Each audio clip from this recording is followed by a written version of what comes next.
dipanggil emang. Ada samping saya, kalau ada kesalahan nama di dan yang benar Nerdiana tanda tamu. Oh iya, makanya itu tuh perkenalkan dulu nama. Untuk mempersingkat waktu, saya persilakan pada pemateri untuk memaparkan tentang kesehatan. Baik. Baik, terima kasih atas waktunya. Selamat pagi dan selamat hari Minggu untuk kita semua. Selamat pagi, selamat hari Minggu. Maaf saya minta waktunya sebentar, mungkin sekitar 5 menit atau sampai 10 menit. Baik, sebelum saya menyampaikan apa yang perlu saya sampaikan, pertama-tama perkenalkan saya Merdiana Dangatamo, saya dari Puskesmas Panigo Ede. Jabatannya bidan. Nah, biasa dipanggil Dina. Jadi untuk lebih nyamannya panggil Dina saja. Kemudian sebenarnya saya dari stasi Waibondo, hanya tidak tahu dari Puskesmas mereka menunjuk untuk ke stasi Montogi. Semoga di Montogi. Kita aminkan saja. Jadi baik, untuk mempersingkat waktu, saya akan menyampaikan beberapa hal, yaitu di sini saya akan melakukan penyuluhan tentang kesehatan, di mana di sini saya akan menyampaikan tentang PHBS. Nah, dari PHBS itu sendiri, semua perilaku yang dilakukan atas kesadaran sehingga anggota keluarga atau keluarga dapat menolong dirinya sendiri di bidang kesehatan dan berperan aktif dalam kegiatan kesehatan di masyarakat. Maksud dari PHBS tersebut itu kayak kita semua, Bapak Ibu, kakak dan adik-adik memiliki kesadaran sendiri dalam dirinya kita untuk menjaga kesehatan kita sendiri.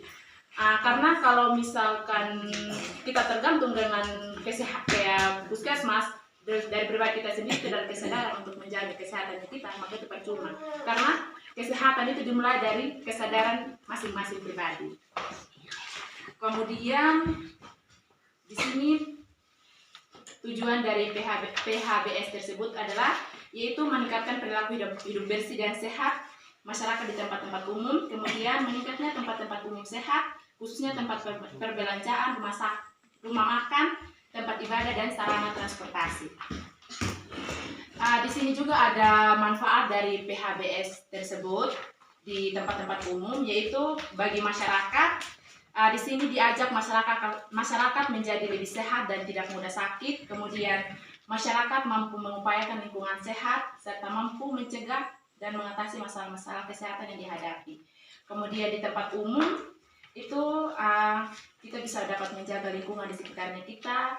Kemudian kita meningkatkan pendapatan bagi tempat-tempat umum sebagai masyarakat tempat yang sehat dan lingkungan yang sehat. Kemudian di sini ada indikator PHBS tersebut di tempat umum, yaitu menggunakan air bersih. Kemudian di sini menggunakan jamban dan membuang sampah pada tempatnya. Kemudian ada yang berikutnya itu tidak merokok di tempat umum.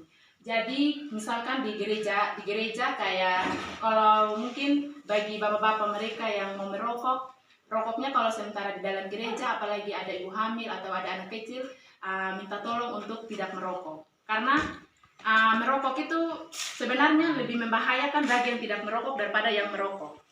Jadi dari asapnya itu dia lebih berbahaya ke anak kecil atau ibu hamil atau orang-orang di sekitar kita yang tidak merokok. Jadi kalau misalkan mau merokok, kalau lagi rame mungkin ditunda dulu atau pas sendiri baru merokok tidak apa. Kemudian tidak meludah sembarang. Nah, di sini tidak meludah sembarang itu kayak misalkan kita kalau di dalam gereja kan tidak mungkin kita kayak sebentar ibadah kita langsung meludah. Apalagi bahayanya meludah sembarang itu dengan contoh kalau misalkan ada yang sementara mohon maaf kalau ada yang sementara minum obat proyek atau yang sementara sakit TBC, nah itu lebih penting tidak dilarang untuk meludah sembarang, apalagi dengan ludah dari sirip pinang langsung kayak ludah-ludah begitu. Nah itu tidak boleh karena dari perilaku kita yang meludah sembarang akan menyakiti orang-orang di sekitar kita dan itu cepat tertular dari air ludah yang kita buang sembarang gitu. Kemudian memberantas jentik nyamuk. Nah, memberantas jentik nyamuk kayaknya ini yang agak sedikit bermasalah kayaknya. Dari puskesmas, dari kesehatan mereka membagi kelambu untuk untuk digunakan untuk pada saat tidur, tapi kayaknya mungkin ada yang menggunakan untuk kebun. Mohon maaf sebelumnya kalau ada yang jadi. Tapi kayaknya mungkin bukan hanya di sini, tapi kayaknya hampir di desanya saya juga, desa Waikarara kayaknya ada. Nah, kemudian PHBS di berikutnya ada PHBS di tempat ibadah, sama yaitu menggunakan air bersih. Menggunakan air bersih yang maksudnya di sini ya air bersih pada umumnya.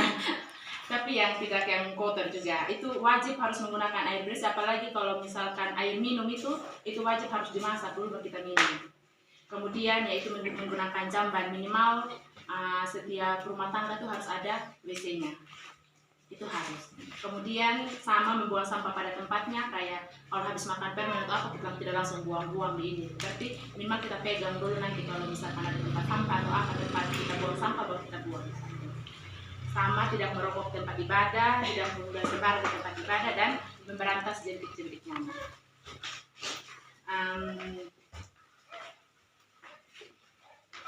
Demikian yang saya perlu sampaikan. Mungkin dari Bapak Ibu atau kakak adik-adik mereka ada yang bingung dari penyampaian saya atau bagaimana, mungkin bisa ditanyakan, atau kalau mungkin sudah paham semua penyampaian saya mungkin sampai di sini saja.